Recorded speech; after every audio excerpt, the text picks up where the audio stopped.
Hey guys, this is Jennifer from the Shooter's Mindset. We are live with episode 396. We have our co-hosts here tonight. We've got Corey with us. How's it going, Corey?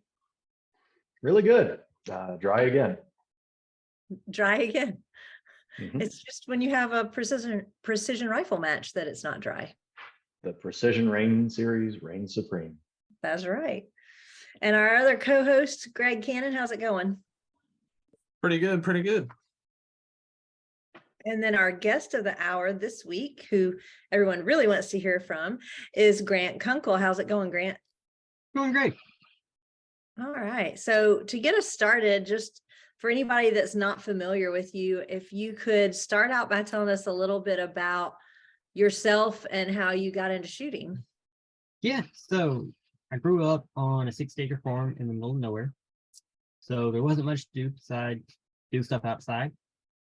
My dad always was an avid hunter, so I kind of just grew up in that. I think I got my first gun when I was 4, started shooting, killed my first deer when I was 6. Just kept on shooting, hunting. Then I kind of got into competitive shooting probably, I think I was 15. Looked around on YouTube, saw videos of it, thought it looked like a lot of fun. Started working, saving up money to buy guns I needed. And I started off at the Arkansas NSSF State Championship, which was a rimfire match. Awesome. Okay. Out in Arkansas. Yep. I lived in Arkansas for a little while. I like it here. A really long time ago. There's some good precision people out there. My friend Greg Bell. Yeah. Mr. Gregory Bell. That's right. He just won TAC. Did he win that? Yeah, he won TAC. 1 point, man. It was close. There was like 10 people in it too. Hey, that's pretty good. TAC is either like it has some competition or there's 2 people. Mm-hmm. It was a who's who. That's good if there were actually some people in there to have competition, so that's good. I see you gave a RV a nice paint job too. He did. He really did. I didn't see that. I'm gonna have to you're gonna have to send me a picture because I'm not sure what y'all are talking about. Gotcha. So you started competing when you were 15. Yes. And then just kind of stuck with it. What all genres of shooting do you shoot now? Now I shoot pretty much anything I can find. So I'm mainly focused on USPSA right now, USPSA and Steel Challenge, but I've shot KRS matches, sniper competitions, 2-gun, want to try 3-gun, haven't done it yet, trying to find a good 3-gun match to go to, but pretty much anything I can find. That's awesome. So you're not picky, you just whatever that has a gun, you'll go shoot it. I'm good for trying anything new, at least once. So if you had to rank them, since you have done some different ones, if you had to rank them, starting with your favorite, not what you're best at, but like, what is your favorite one to shoot? What are they? That's a hard one. Favorite would probably be 2-gun. I really like 2-gun. I like which 2 guns? PCSL is my favorite that I've shot so far. Okay. That's that he puts out in Utah. That's I guess the only 2-gun I've shot, but that'd be my favorite because kind of get long range, not really long range, longer range than USPSA, and I get to shoot a pistol too.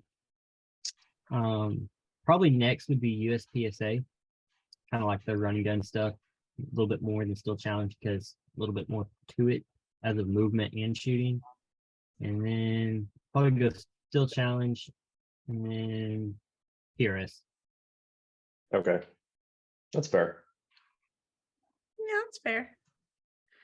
It's funny how I think I change what my favorite is, depending on what I'm really doing and having fun with. And then I get tired of one and then I go to something else and then it's my favorite.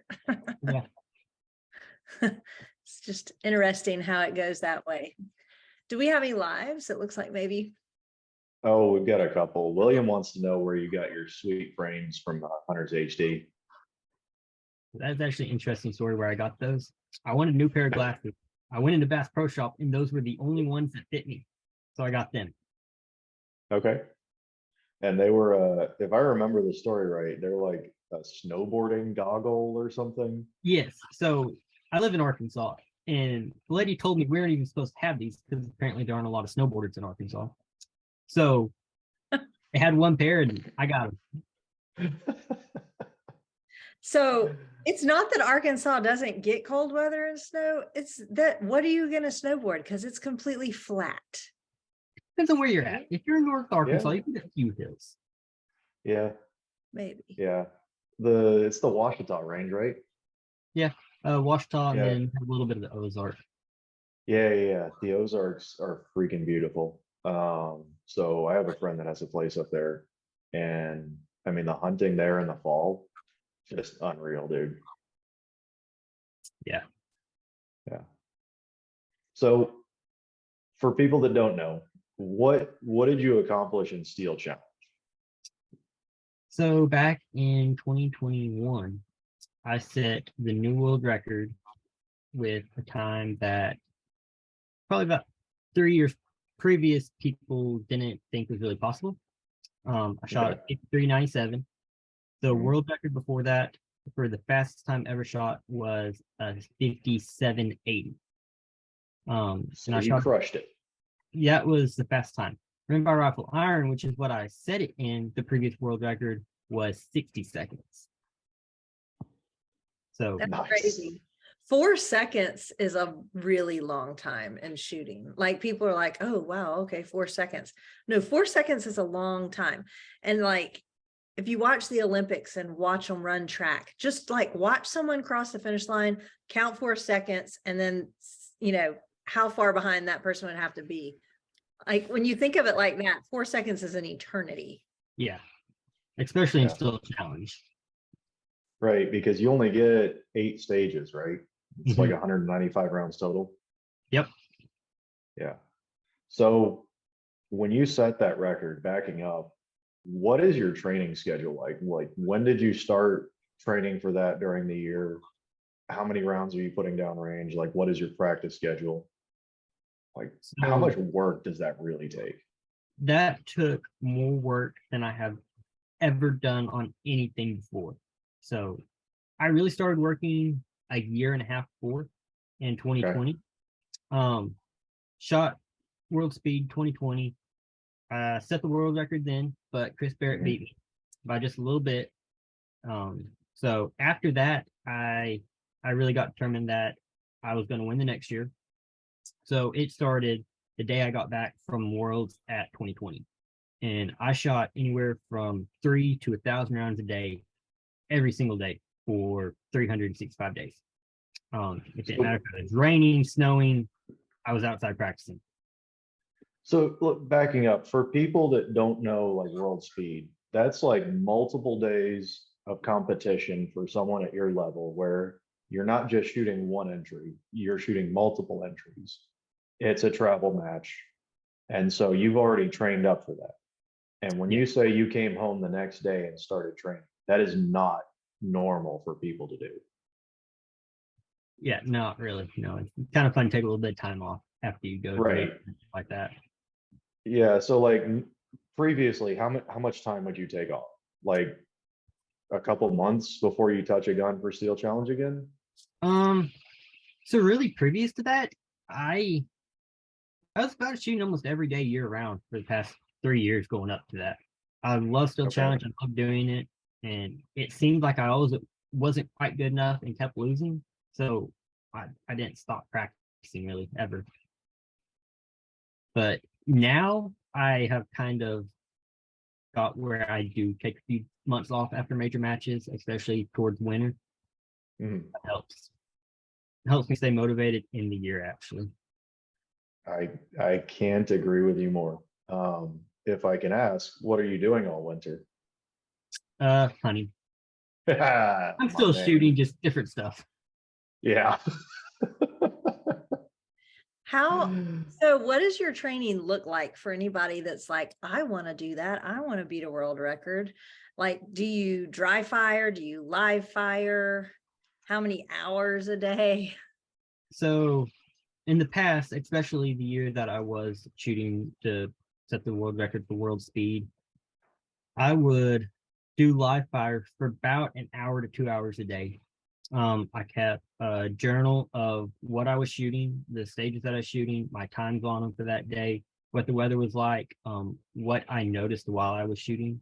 So if I noticed I was shooting high right on a plate, I'd write that down. And I kept very detailed notes on everything that was going on when I practiced. I'm not quite as organized now, especially in USPSA. I still practice probably about 30 minutes a day. I've never really dry fired, never was much into that. I like shooting real bullets. So It hurts. It hurts every time. So again, for people that are kind of getting into the sport, this is very much on the far end of the I guess practice scale. When you say you don't dry fire, that's kind of surprising because like I'd say most people 90% of their practice is dry fire. Yeah. So do you think it's like this massive advantage to have a place where you can walk out your back door and train? Or do you think you could have accomplished everything you did in dry fire? Both. So it is definitely an advantage being able to literally open up my door and start shooting because I live in the middle of nowhere, like I said. So I practice at my house. It's like 100 yards, have to walk 100 yards to get there. As of dry firing, I think to a certain extent, yes, you can get just as good dry firing as long as you mix in live fire. You can get probably 75% of it dry fire. Okay. If you were doing it correctly. But not nearly as much fun. No, it's not nearly as much fun. True story. Y'all got any more lives? Yeah. So William wants to know, have you ever worn bib overalls at a match? Probably referencing a cold match. No, I have not. I have actually shot a still challenge Aha! and it was like 33 degrees and raining, and I did. Nice. Yeah, I'm not that Tire much champions. So I have to ask, when you were shooting all of those rounds getting ready, how many in a year, if you know, how many rounds did you shoot that year? Very rough estimate, probably about 100,000. Wow. Yeah. Jeez. So that's putting rounds in mags. That's presumably cleaning. You can say you might have cleaned it once with a water hose, but the amount of time that takes and the amount of just physical pulling the trigger that's not normal.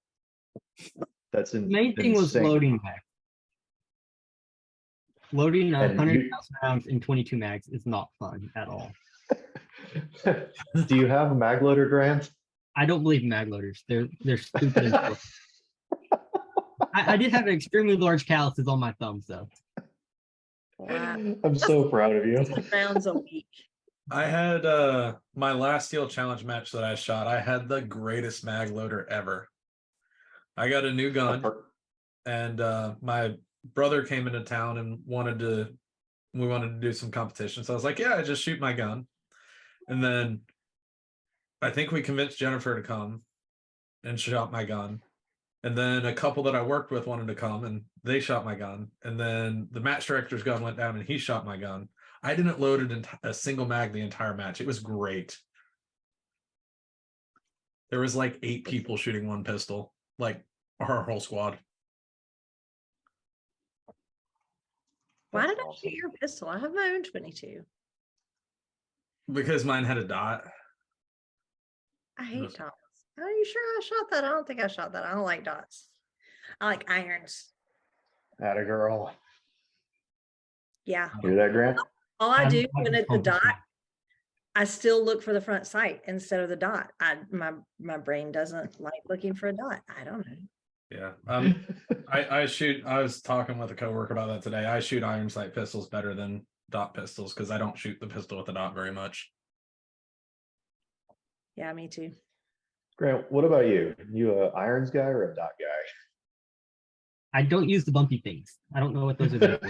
guy? Just put the dot on it and pull the trigger. Oh. So what gun do you shoot? Talk gear a little bit. Okay, so for rimfire, I shoot about 14 rifles.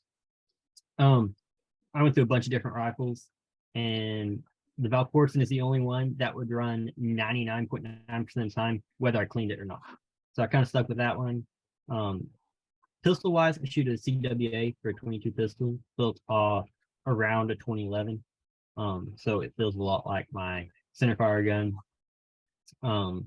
Same frame mounted sight, slide tracker, trigger 2011, everything like that. For my centerfire pistol, I shoot a Nighthawk custom TRS comp, which is 2011. Most of the time, I go back and forth from slide ride to frame mounted, depending on what I'm shooting. Red dots, and then for PCC, I shoot Palmo State Armory ARV, which is probably my favorite gun, one of my favorite guns. And then those are like my main guns that I shoot. And then getting into like some of the pure, or not necessarily PRS, but sniper stuff, I shoot a Bagara MG Light. That is a wide variety of all awesome firearms. Yeah, I like it. So you also work at a gun shop, right? I do. Is it hard to explain to like the average Joe walking in kind of what you've accomplished as a shooter? Yes. I normally don't ever bring that up. I have a few times. There were a few people that were extremely annoying and kept talking to me like I was an idiot. So that's the only time I ever brought that up. But normally I don't really talk about it. The people I work with do, but the few times I have, it is extremely hard for me to explain what I do. Because everybody just goes to, oh, you shoot like skeet or trap.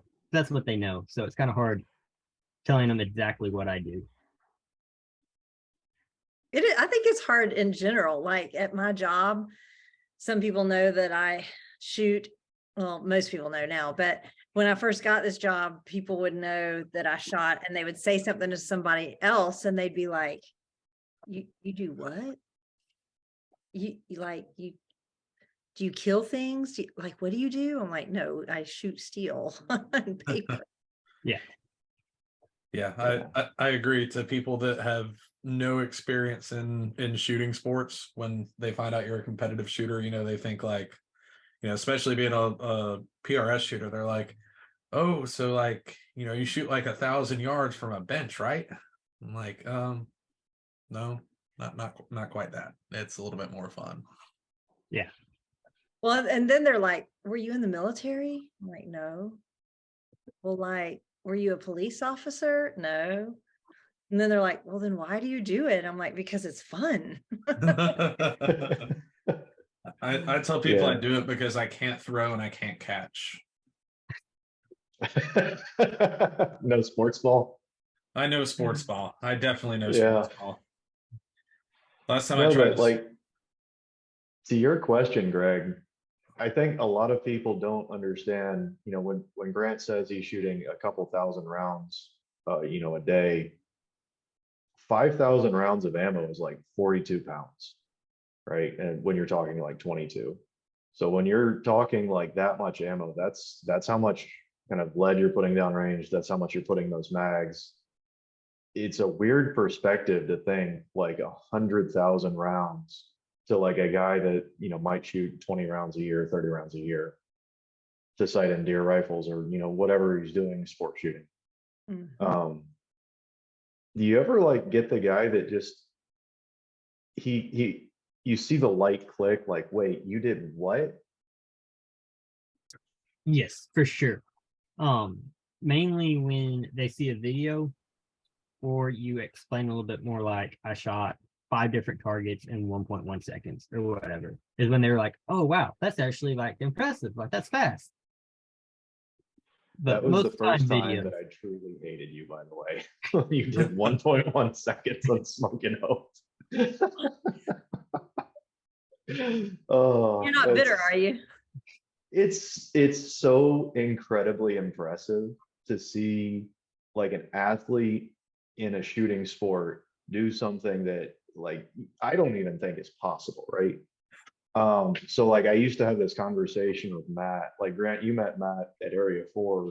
Oh yeah. It's always kind of cool to like wonder if you expand the population of athletes that come into the shooting sports, what is possible?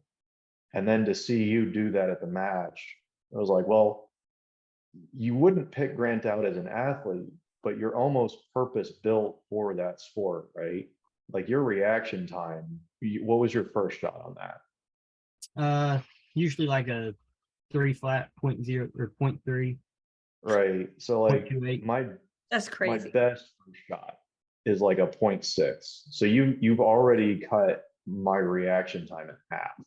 So when we say like athlete, like that really is what we mean. Like when we say like take a normal person and take an Olympian and put them side by side, like what Jen was talking about, like count 4 seconds. It's crazy to see like that level of shooter, and it's really hard to explain to people like what the hell does that mean? Like, yeah, I'm 3 times as fast as you with my first shot. What? So with how much ammo you shoot, where do you get your ammo from, and how much do you get at a time? So a lot of different well, what I don't get from Federal directly, I got at the gun store I work at, which is kind of how I started working there. Was they're like, wow, this kid is buying a lot of ammo, because they would order, I don't know how much ammo they got where they just order a pallet and then I'd slowly buy it from them.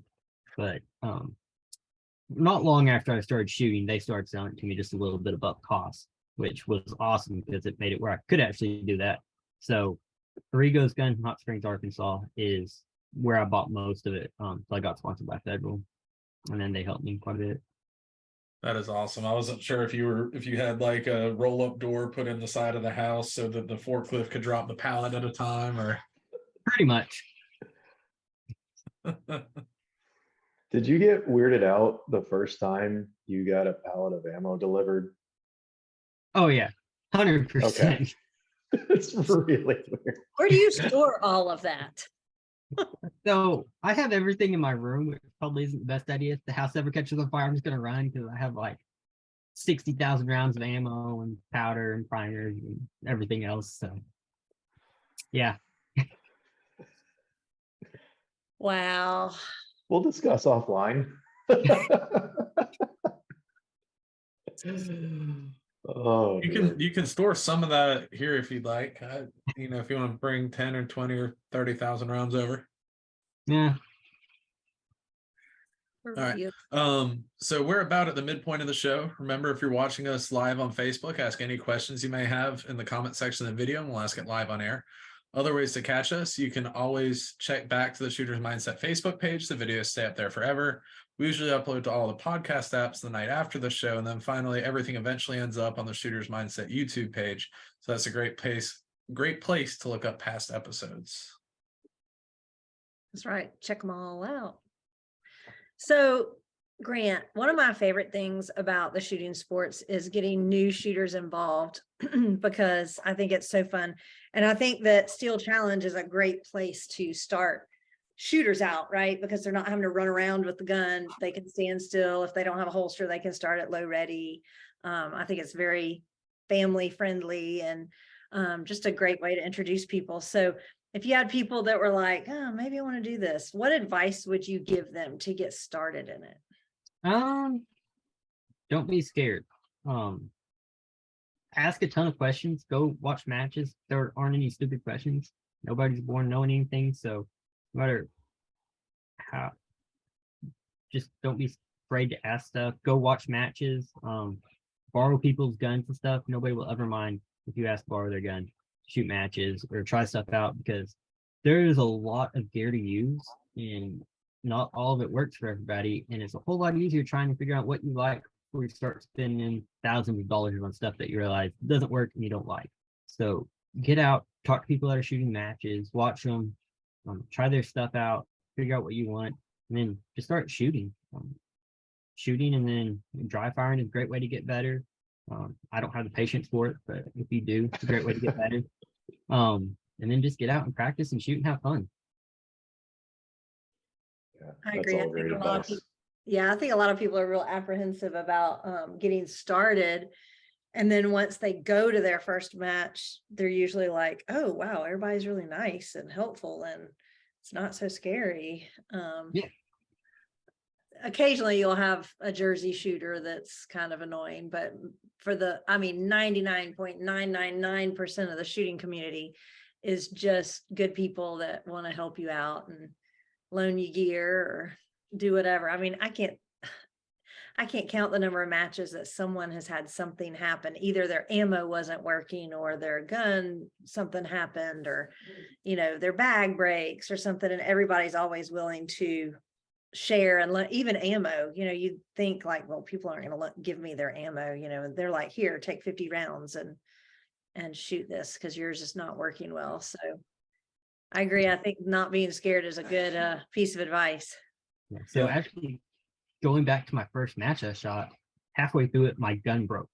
And it was actually Cole Bush and his dad were there. Never met him before, never seen him before. Like, oh, well, we have the same gun, so here, I got to go shoot, but here, take my gun, take parts off of it, see what you can do, make it work. So I actually got through the match shooting somebody else's gun that they just gave me and had no clue who I was. So there are a lot of super nice people out there that'll help you do anything. Yep, and make sure always make sure to let people know that you're a newbie. You don't, everyone's like, oh, I don't want to show up and everyone think that I'm a total noob, but like literally just show up and when you meet your squad, be like, I've never done this before, guys. So, and then before you know it, like the entire squad is going to be giving you nonstop advice and throwing gear at you. Here, try this, try that, try this. Yeah. So awesome.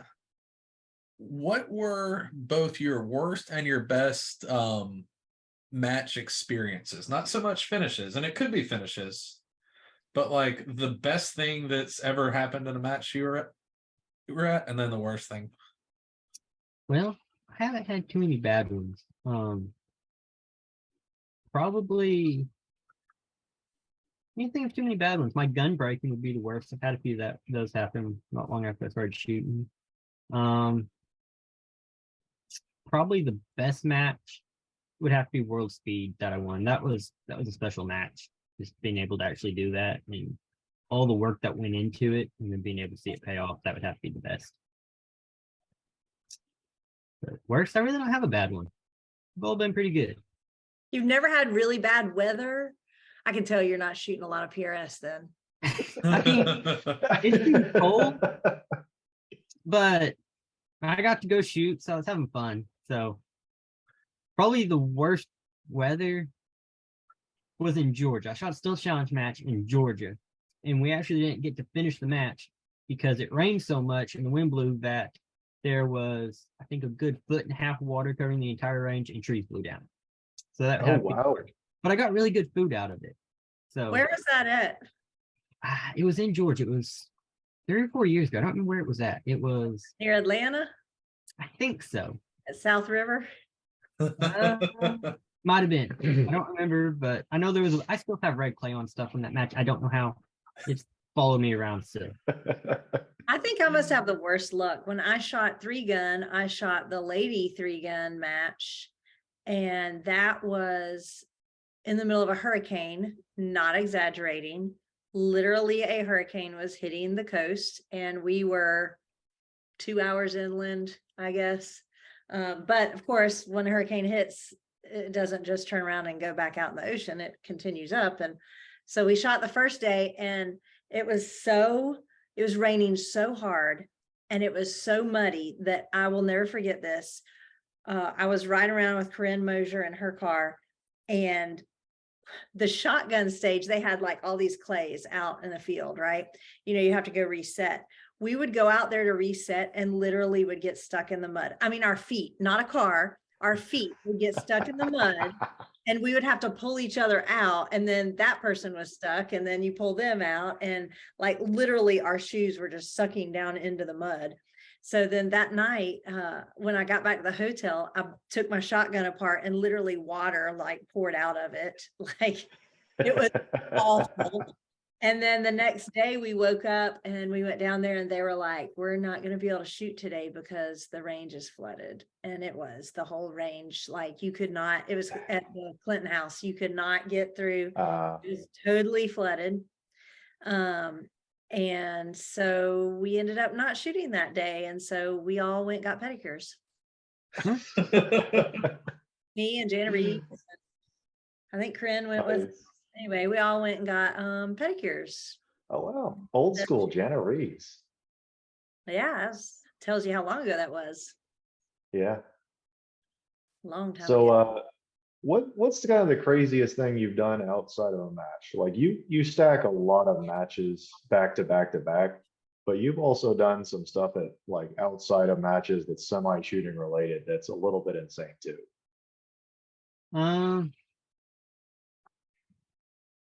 Probably as a shooting aspect, the most impressive thing that I still look back on today was, so we live on a 6-acre farm that's in the middle of nowhere. We're surrounded by national forest, and there are crows in our field. And I have I hate crows. Like I can't stress that. I hate crows. Everywhere else that I go, they'll sit there while you walk by. Here, you can crack a window and they fly off. And so I snuck around the house and they took off flying, and I shot one with my AR flying at 100 yards. So I still think that has to be one of the best things I've ever done. I probably couldn't do it again, and I probably never will happen again, but I can say I did it once with one shot. That is hella impressive. That is. So competition, hunting, you only get to pick one. What are you doing for the rest of your life? Competition. I get to shoot more doing that than I do hunting, and I like shooting. So we're going with competition. What's your favorite game to hunt? It depends. So the beginning of duck season, it's ducks until I get extremely bored of waking up at 3 in the morning and not killing very many ducks. Then it would have to be coyotes probably, because I can do that at night with thermal and stuff and don't have to wake up early. Yeah. Speaking of coyotes, you got a pretty unique coyote. I did. I got a black one. First, yeah. I think I've seen one. I think it was the same coyote that I killed. Saw it like a week before while I was driving. Mm-hmm. So that was the first one I saw. And I wasn't even coyote hunting. I was sitting in the house working. I was off work that day because it was snowing and icing. And sitting at the table doing stuff on my computer. My dad looks outside. He's like, "Oh, the deer take off running." And he looks and sees this black coyote running across the field. So I grab my AR, run outside. It's about 320 yards. I thought it was a little bit further. I thought it was at 400. So my first shot, I shoot, and it goes right over its back. And it takes off running. Then I adjust for elevation, and I shoot, and I hit right behind it. So then it slows down just a little bit, and I shoot again, and I hit it like perfect. And it pretty much just cracks. Nice. So for people not familiar, black coyotes are some of the coolest looking animals ever, right? They're not like true black. They're kind of like a deep, dark blackish brown. But when you have a wall hanging mount, or I've seen a few jackets made out of black coyote, it's one of the most interesting furs you'll ever see. Yeah. And then that one's actually going in the Gunstar workout. So if you're ever in Hot Springs, one, come to Rigo's Guns. You can see one. Excellent plug, my man. So the last hunting question, right? Cold weather hunting or warm weather fishing? I would have to go with warm weather hunting of fish. Bow fishing at night has to be the best. Really? Bow fishing at night with thermals. Right? We can try it. You know how to shoot a bow? I do. I can shoot a bow most of the time. Okay. Yeah. Bow fishing was a lot harder, so I've only got to do it once. But the water and the angles and the fish, it doesn't work out that great. And I only hit one out of like the 100 times I shot at him. But it was fun. I've heard both of those. I tell you one thing I am not good at shooting, and that is a bow. I literally missed the broadside of a barn with one before. So we had an interesting bow hunt with a friend, kind of in between nationals. I didn't know how to shoot a bow, and I wasn't aware that Grant knew how to shoot a bow. So we were loaned a crossbow, and I didn't really feel like shooting much of anything, but I found out how much Grant likes hunting when he woke up early to try to get a relatively large buck that was spotted in a field. And it was so cold that how many layers did you have on? All of them. And I didn't have very many, but I had all of them. And I believe you were borrowing a hat. Yeah, oh yeah, that hat saved my life. I'd probably still be frozen to death in that tree without that hat. so, so you're not a fan of cold. It's understandable because you're relatively in shape. You don't have a lot of what people will call hunter's insulation. But it was pretty frigid cold, like 20 degrees in the morning. Yeah, probably. It was actually. Yeah. It was like 27. And you're a big fan of mornings. Oh, I love them. No, I can't stand them. I Yeah. hate one. Okay, we could be friends because I hate cold weather and I hate mornings. They're So the two worst things ever. agreed. Agreed. I Yeah. used to have a doormat that said my two favorite things are guns and sleeping in. Are you sure you want to ring the bell? That's a good one. Brenna Swing feels that on a very emotional level. What, the cold or the morning? No, ringing the doorbell and waking everyone in the house up. Yeah, no, that's not good. Is there another live? Prentice Wink Greg, said I think- hello. Hey, Prentice. William wants to start a little bit of smack talk, apparently. He wants to know your furthest shots confirmed on a full-size IPSC plate with a PCC. Confirmed by who? Confirmed by you hit the plate, Grant. I have hit plates at 380 yards with my PCC. Okay. And that That's was on the solid. side of the hill, so it wasn't the first shot. Like I walked it in there, but I have hit it. As you have to. How high did you have to hold? All the way up. Yeah, all the way up. Actual feet above the target probably would have been 40. Probably if I take something a like guess. that. A long way. So- Yeah, I was above the tree line. Okay, so the first time you do that, does that freak you out? Like when you're holding above the berm, above the trees, and you just like, no, it's not going to go over them? So again, I live bordering national forest where it's national forest forever, so I literally can't shoot past where there's nothing. So no, not at all. Okay. I'm so jealous of that. Oh, so William wanted to start some shit. He followed up with my longest hit with a PCC. Jen, have you been to our range with the 500-yard berm? No. So we have a big 24-inch circle and a 500-yard berm. And like Grant, we walked it in and we had 3 people spotting. But to your point, there's an 1,100-yard berm. And I was holding well above the tree line behind that to hit that. That's crazy.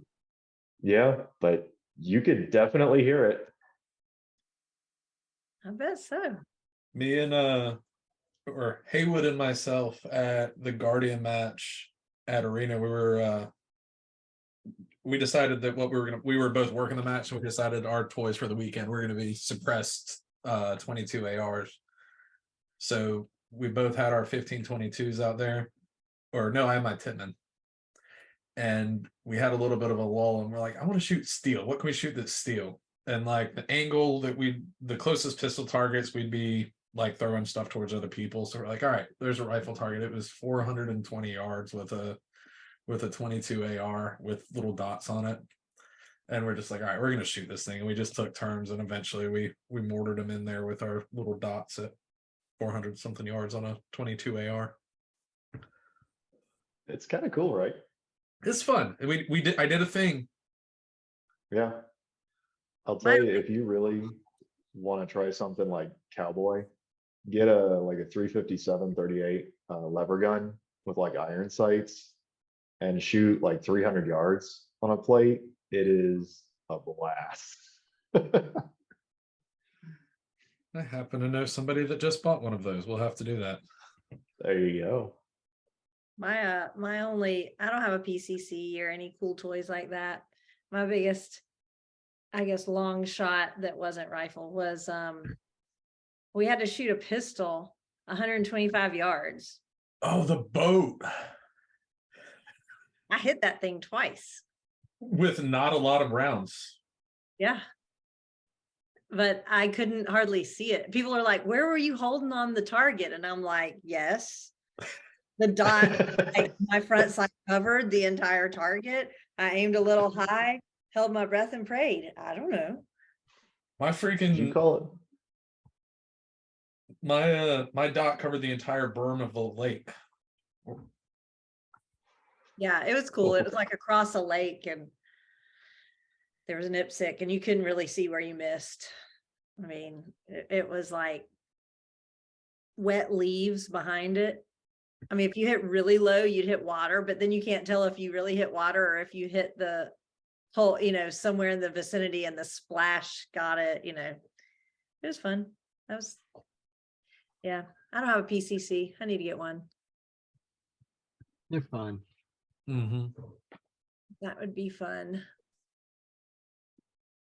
Is that all the lives? Yeah, that's everything live. Now we're just talking about what we hit that plate with.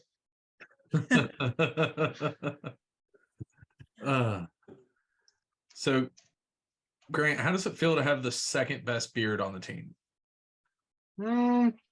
At least it's second. I feel like it's decent for my age. So We'll who go has decent to be for my age. first? I do want to know that who's first. Who's first? Yes, Well, I don't know, Grant. What do you think is first? definitely not you. Yeah, definitely not me.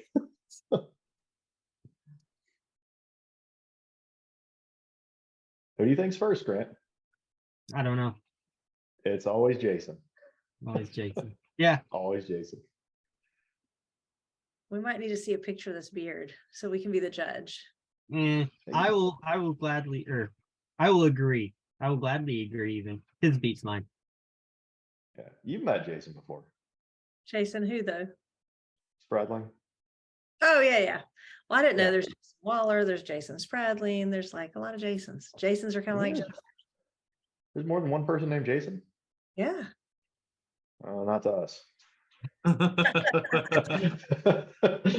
like there's quite a few Corys. Yeah, but it's like Kori, and they're all girls. No, Corey Bogus. Jen, Got Alan beat by a Coleman girl. said, "Come try it." Alan Coleman said, "Come and try his JP5." I should. You Alan? let me shoot it for Steel Challenge, Alan? If he won't, you can run mine. You're Alan a- lives a little bit closer. You're a little far away, Corey. That would be like a plane ride. Not an easy one. So Grant, what goals do you have for 2023? I mean, you broke this world record. Did you say, okay, I'm going to hang it up now and just kind of like have fun, or do you have more goals in mind that you want to beat? Yeah, there's still challenge. I probably don't have too much kind of. I'm going to shoot still challenge world speed, but it isn't my main focus right now. Really focus on USPSA. I want to get better at that, and probably my goals would be improving on what I did terrible at last year.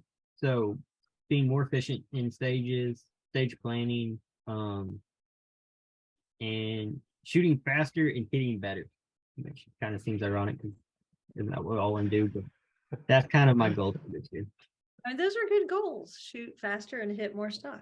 Yeah. And- So Yeah. I'm curious on your training. Have you planned out your year and specifically like where you intend to address kind of what you said were your deficiencies last year? Are you doing anything different with your practice schedule? Anything with your movement? So mainly what I'm doing this different this year is I kind of went back to keeping a notebook, keeping track of what I'm doing so I can be more organized and look back on and see I shot this at this time and did this. So I can tell what parts I'm improving on. And also doing that, I have created my own kind of little match type thing. I've created stages and stuff that I have wrote down the measurements and everything set up. So I can shoot them and keep track of time and hits and everything to see how I am doing to mark improvement. And then also have stages set up that I can work on each one of those aspects that I'm keeping track of. It's kind of mainly what I'm focusing on and just doing that throughout the year and adding to those as I go along. So if I shoot and realize I have improved a lot on being more efficient while moving and shooting and not standing still, but I'm really bad at this, I will add more of those into it. Okay. So a lot more data driven kind of practice and getting back to kind of the rigorous detailed notes. Yes.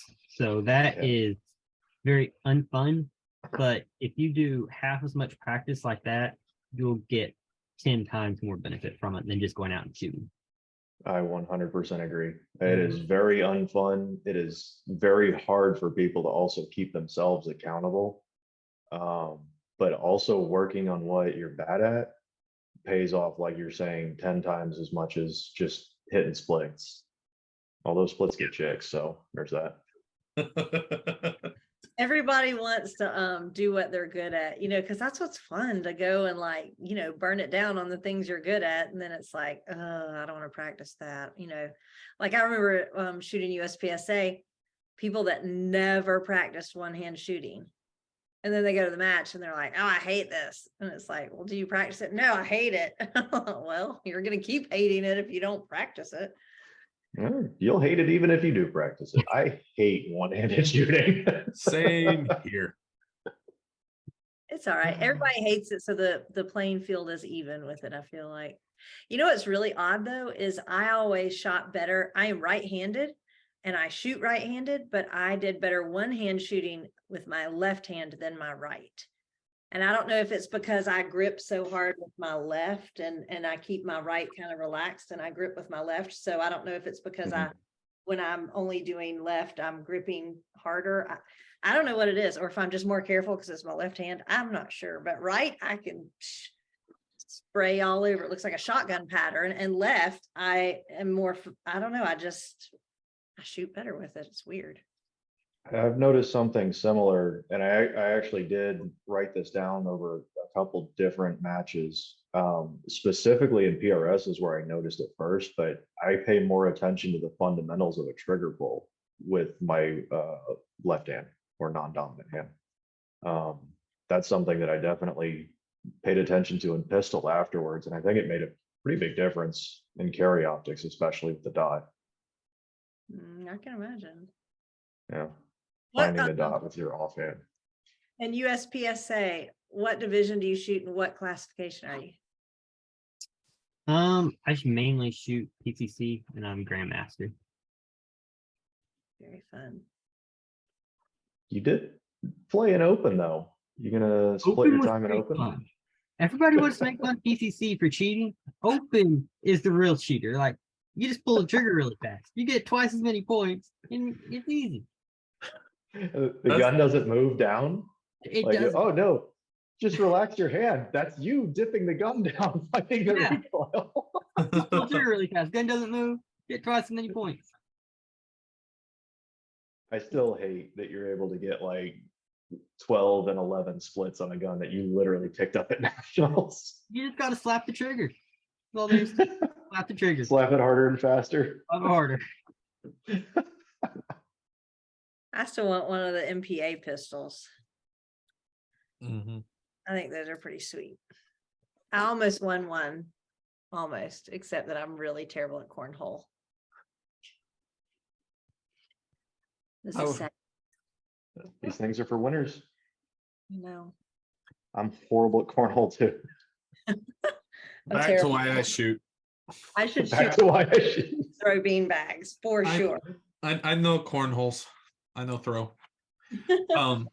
William wants to know if you think a sub 50-second in steel challenge is possible. 100%. I think we haven't even got close to what is actually possible. Because let's just go to what I have shot on smoke. So I have shot a 111 string at Worlds, but not all 4 or 5 of them were that. I had one of those 118, 120, or whatever. But if you can do it once, you can do it 5 times in a row. So if you take the fastest strings or the fastest string off every single stage and add them together, it's going to be a whole lot faster. And I think if you can do it once, you can do it 5 times in a row. Mm-hmm. And you can always get just a little bit faster. So I think sub 50 is very easily possible. I think there is a limit there, but I don't think we're close to it. So what do you think is going to bring us to that point? Do you think it's going to be, somebody just practicing more and getting more consistent? Is it going to be somebody with superhuman skills, or is it going to be like a technological evolution, the next version of the red dot or something that gets us there? I think there's going to be 2 things. I think time, because if you just look at the trend of times from even just 5 years ago, what was a winning time at Worlds was 64, 65. Now wouldn't even get you in the top 20. Just that trend of every generation gets just a little bit better because they have to. So 10 years ago, you didn't have to shoot a 54 whatever to be in the top 10 or win. You could shoot a 68 and do it. So as long as the new kids coming up or anybody coming up and shooting it see what the top times are and what they have to do and realize that they can, and having somebody who's dedicated enough and wants to put in the work to be able to do it are going to be the 2 things. Why do y'all think sports have evolved like they have? Do you think that we are all just getting better reaction times, or do you think it's just seeing someone get that lower time pushes you to try to achieve it? Because if you look at sports in general, like on Facebook, all these old Olympic videos come up, and I'm like, I mean, all of it, gymnastics, ice skating, track and field, people were slower. They weren't doing as many, they couldn't do as many turns and all that stuff. And ice skating, like the evolution of what used to be the top is like mediocre now on almost all sports, like shooting, track and field, all of it. And I'm always curious, like, are we just like, our bodies are getting better, or is it just that people see that as an attainable goal, or before in their mind they didn't see it as such, so they didn't try for it,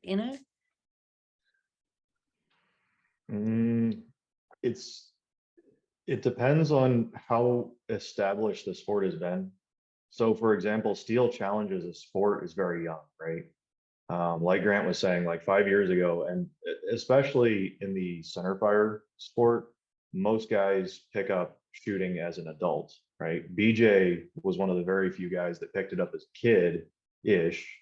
JJ and guys like that, they pick it up as a kid. So I think it's a combination of how young athletes will start picking it up and their rate of learning as a child versus as an adult, and the amount of information they can skip over with a proper coach, and how much information has already been kind of learned by previous generations. So you reach kind of an inflection point of how much you can teach someone and how much they can skip over and how much they can learn. And that'll kind of be the end goal of like what is really attainable. But to Grant's point, I mean, like, how old is Kenny? He's like 15, but he's he's exceptionally fast, dedicated, and again, built for kind of this sport. He's extremely quick. So I don't think you've seen anywhere close to 70% of what is possible in shooting yet.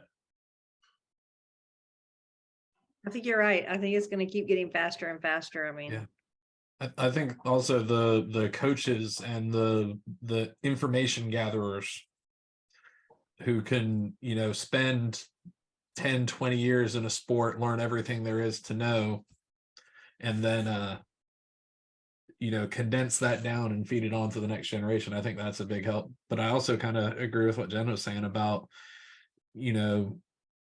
like if the record is 60 seconds and you set your goal on 58 and you make that, and then somebody else sees that, and then they set their goal, and it goes on, and we kind of push each other to it. Right. The 4-minute mile effect, right? Mm-hmm. One person does it, and then all of a sudden people know it's possible. Mm-hmm. Yeah. Interesting. Are there more lives? Eh,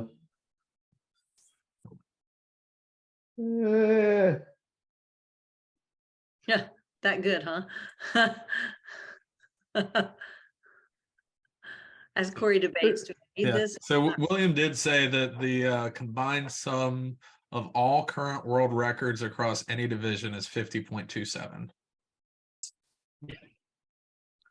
So I think Yeah. one other thing you can look at is that is the overall stage time for each world record. If you went off of 4 strings of the best string of those, it would be a lot faster than that. Yeah, definitely. I think it'd be close to Especially like- on, like outer limits, when you hit it perfect, you can save a ton of time. yeah. And like, you don't hit it perfect every time. No one hits that perfect every time. No, I think if you did the best string off those, it'd probably be close to 48. Yeah. And again, records that people thought were incredible 3 years ago are now average times. Like my record that I shot 3 years from now will probably be like average time for anybody. Like as long as people keep shooting, they're going to keep getting better at it because they have to. Yeah. Except centerfire iron-sighted pistols. There will never be another BJ.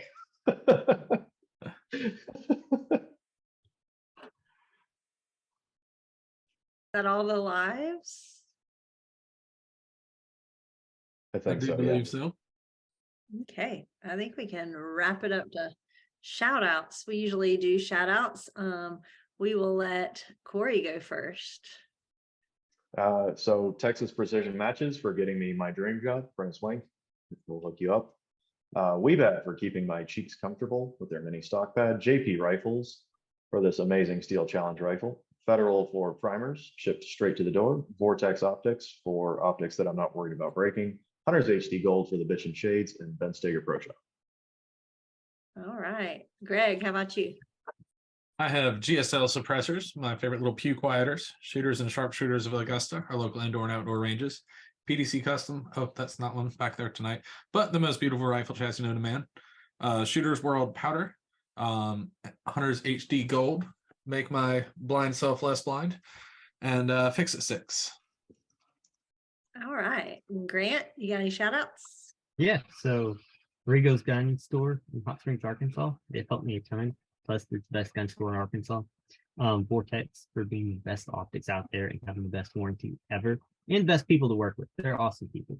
Nighthawk Custom for, again, having the best guns made in Arkansas. Not just best guns made in Arkansas. Best guns ever, but they are also made in Arkansas. Hunter's HD Gold. Palmetto State Armory for making the best PCC, even better than JP5 Boy. Yeah, and Federal, of course, for the awesome ammo. Best factory ammo. That's awesome. A whole 100,000 rounds of it too. Yeah. That's what I need, a hookup like that. All right. And then for me, I just want to shout you out, Grant, for coming on and spending a couple of hours of your Tuesday night with us. I know everybody has busy lives, so we appreciate our guests coming on and talking about shooting and how to get new shooters in and all that good stuff. So we appreciate that. And I hope I'm rooting for you to get a sub 50. Thanks. Keep on practicing. And when you do that, we'll have to have you back on to talk about it. Working for it. That's right. So with that, that'll be a wrap for episode 396. And we will be back in a couple weeks because next week is Valentine's Day and I'm going out to dinner, I think. So we will see y'all in a couple weeks for our next episode.